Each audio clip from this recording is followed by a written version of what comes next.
Hi dear students, welcome back to Xylem learning. Abdullah സാറാണ്. ഇന്ന് നമ്മൾ എടുക്കാൻ പോകുന്നത് മോസ്റ്റ് ഇമ്പോർട്ടൻ്റ് ആയിട്ടുള്ള ഒരു ടോപ്പിക്കാണ്. നിങ്ങളുടെ മിഡീവൽ കേരള അല്ലെങ്കിൽ മധ്യകാല കേരളം എന്ന് പറയുന്ന ചാപ്റ്ററിൽ ഏറ്റവും പ്രധാനപ്പെട്ട ഒരു ഭാഗമാണ് നാടുവാഴി സ്വരൂപങ്ങൾ അല്ലെങ്കിൽ സ്വരൂപങ്ങൾ എന്താണ്, സ്വരൂപങ്ങളായിട്ട് ബന്ധപ്പെട്ടുള്ള ചരിത്രം എന്താണെന്നുള്ളത്. അപ്പോൾ നമ്മൾ ഇന്ന് വളരെ ചെറിയ സമയം കൊണ്ട് തന്നെ സ്വരൂപങ്ങളെ കുറിച്ച് പഠിക്കാൻ പോകുന്ന എല്ലാ മക്കളും ത്രൂ ഔട്ട് വീഡിയോ കാണാം, മാക്സിമം ഫ്രണ്ട്സിന് ഷെയർ ചെയ്യാം.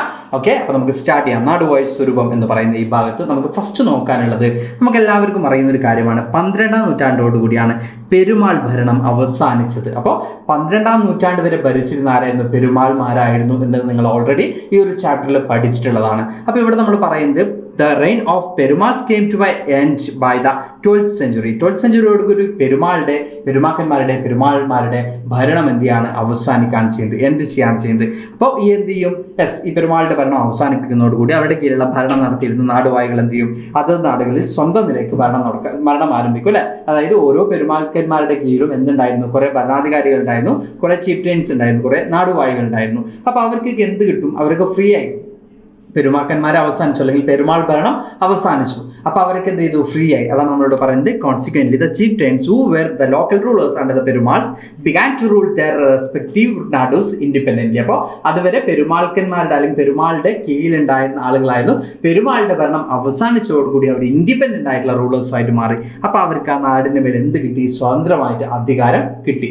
ഓക്കെ, ഇങ്ങനെ സ്വതന്ത്രമായിട്ട് വന്നിട്ടുള്ള അല്ലെങ്കിൽ ഇങ്ങനെ നാടുവാഴികളുടെ കീഴിലുണ്ടായിട്ടുള്ള ചീഫ് ട്രെയിൻസിന്റെ അണ്ടറുള്ള ലാൻഡിനെയാണ് നമ്മൾ എന്ത് പറയുന്നത്? സ്വരൂപം എന്ന് പറയുന്നത്. അപ്പോൾ നമ്മളോട് പറയുന്നത് the region under the control of A chief train was known as സ്വരൂപം. ഇങ്ങനെ നമ്മൾ പറഞ്ഞ പോലെ തന്നെ പെരുമാളുടെ കീഴിലുണ്ടായിരുന്ന നാടുവാഴികൾ അവർക്ക് സ്വയം ഭരണാധികാരം കിട്ടി. ഇങ്ങനെ സ്വയം ഭരണാധികാരം കിട്ടി ഭരിച്ചിരുന്ന പ്രദേശത്തെയാണ് നമ്മൾ എന്ത് പറയുന്നത്? സ്വരൂപം എന്ന് പറയുന്നത്. അപ്പോൾ നാടുവാഴികൾക്ക് കീഴിലുള്ള പ്രദേശങ്ങൾ സ്വരൂപങ്ങൾ എന്നറിയപ്പെട്ടു. അപ്പോൾ എന്താണ് സ്വരൂപം എന്ന് ചോദിക്കുകയാണെങ്കിൽ ഇത്രയേ ഉള്ളൂ. പെരുമാളുടെ ഭരണം അവസാനിച്ചതോടുകൂടി എന്താണ് ചീഫ് ട്രെയിൻസിന് അല്ലെങ്കിൽ നാടുവാഴികൾക്ക് എന്ത് കിട്ടി? സ്വതന്ത്ര അധികാരം കിട്ടി. അപ്പോൾ അവരുടെ അണ്ടറിലുണ്ടായിട്ടുള്ള ലാൻഡിനെയാണ് നമ്മൾ എന്ത് പറയുന്നത്? സ്വരൂപം എന്ന് പറയുന്നത്. അവരുടെ നിയന്ത്രണത്തിലുള്ള ഭൂമിയാണ് നമ്മൾ എന്ത് പറയുന്നത് മക്കളെ? സ്വരൂപം എന്ന് പറയുന്നത്. അപ്പോൾ ഇവിടെ പറയുന്നത് നാടുവാഴികളുടെ കുടുംബവും സ്വരൂപം എന്ന പേരിൽ തന്നെയാണ് അറിയപ്പെട്ടത്. അപ്പോൾ ഈ ചീഫ് ട്രെയിൻസിന്റെ ഫാമിലിയും എന്ത് പേരിൽ തന്നെയാണ് അറിയപ്പെടുന്നത്? സ്വരൂപം എന്ന പേരിൽ തന്നെയാണ് അറിയപ്പെട്ടത്. അതുകൂടി മക്കൾ എന്ത് ചെയ്യാൻ നോട്ട് ചെയ്ത് പോവാം. ഇനി നമുക്ക് നോക്കാനുള്ളത് പ്രധാനപ്പെട്ട സ്വരൂപങ്ങൾ ഏതൊക്കെയായിരുന്നു മധ്യകാലഘട്ടത്തിൽ ഈ കേരളത്തിൽ ഏതൊക്കെ സ്വരൂപങ്ങളായിരുന്നു പ്രധാനമായിട്ടും നിലനിന്നിരുന്നതെന്നാണ് നമുക്ക് നോക്കാം. The major swaroopams during the period of Thrippappur Swaroopam in Venad. അതിലെ പ്രധാനപ്പെട്ടതാണെന്ത് നമുക്ക് കാണാൻ പറ്റുന്നത്? വേണാട് ഉണ്ടായിട്ടുള്ള സ്വരൂപമാണെന്ത്?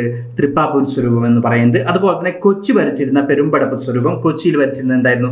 പെരുമ്പടപ്പ് സ്വരൂപമായിരുന്നു നമുക്ക് കാണാൻ പറ്റും. പെരുമ്പടപ്പ് സ്വരൂപം ഇൻ കൊച്ചി. അതുപോലെ തന്നെ നെടിയിരുപ്പ് സ്വരൂപം ഇൻ കോഴിക്കോട്. കോഴിക്കോട് ഏതായിരുന്നു?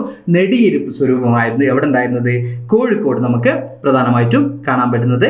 അതുപോലെ തന്നെ ചിറക്കൽ ഭരിച്ചിരുന്ന കോല സ്വരൂപം. ഇതൊക്കെയായിരുന്നു പ്രധാനപ്പെട്ട അന്നത്തെ സ്വരൂപങ്ങൾ എന്ന് പറയുന്നത്. അപ്പോൾ which are the swaroopams during the medieval period അല്ലെങ്കിൽ മധ്യകാലഘട്ടത്തിലെ പ്രധാനപ്പെട്ട സ്വരൂപങ്ങൾ ഏതൊക്കെയാണെന്ന് ചോദിക്കാൻ നമുക്ക് എന്തൊക്കെ കൊടുക്കാം? യെസ്, തൃപ്പാപ്പൂർ സ്വരൂപം നമുക്ക് കൊടുക്കാം, അതുപോലെ തന്നെ പെരുമ്പടപ്പ് സ്വരൂപം നമുക്ക് കൊടുക്കാം, അതുപോലെ തന്നെ നെടിയിരുപ്പ് സ്വരൂപം കൊടുക്കാം, അതുപോലെ തന്നെ കോല സ്വരൂപം. ഇതൊക്കെയായിരുന്നു പ്രധാനപ്പെട്ട സ്വരൂപങ്ങൾ എന്ന് പറയുന്നത്. അപ്പോൾ എന്താണ് സ്വരൂപം എന്ന് പറയുന്നത്? ചീഫ് ട്രെയിൻസിന്റെ അണ്ടറിലുള്ള ലാൻഡിനെയാണ് നമ്മൾ എന്ത് പറയുന്നത്? സ്വരൂപം എന്ന് പറയുന്നത്. അതുപോലെ തന്നെ ചീഫ് ട്രെയിൻസിന്റെ ഫാമിലി നമ്മൾ എന്താണ് വിളിച്ചിരുന്നത്? സ്വരൂപം എന്ന് തന്നെയാണ് വിളിച്ചിരുന്നത്. ഇനി ആരായിരുന്നു ചീഫ് ട്രെയിൻസ്? പെരുമാളുടെ അണ്ടറിൽ ഭരിച്ചിരുന്ന ആളുകളായിരുന്നു ചീഫ് ട്രെയിൻസ് അല്ലെങ്കിൽ നാടുവാഴികൾ എന്ന് പറയുന്നത്. പെരുമാളുടെ ഭരണം 12ാം നൂറ്റാണ്ടോടുകൂടി അവസാനിച്ചു. അതോടുകൂടി ചീഫ് ട്രെയിൻസ് എന്താണ്? ഇൻഡിപെൻഡന്റ് ആയിട്ടുള്ള റൂളേഴ്സ് ആയിട്ട് മാറി നമുക്ക് കാണാൻ പറ്റും. അപ്പോൾ ഇത്രയും കാര്യങ്ങളാണ് ഈ ഒരു ഭാഗത്ത് നമുക്ക് പ്രധാനമായിട്ടും പഠിക്കാനുള്ളത്. അപ്പോൾ സ്വരൂപങ്ങൾ എന്താണ് എന്നുള്ള കാര്യമാണ് നമ്മൾ പ്രധാനമായിട്ടും ഡിസ്കസ് ചെയ്തിട്ടുള്ളത്. അപ്പോൾ നാടുവാഴി സ്വരൂപങ്ങൾ മക്കൾ ആലോചിക്കുക. 12ാം നൂറ്റാണ്ടോട് കൂടിയാണ്, 12th സെഞ്ചുറിയോട് കൂടിയാണ് പെരുമാളുടെ ഭരണം അവസാനിക്കുന്നത്.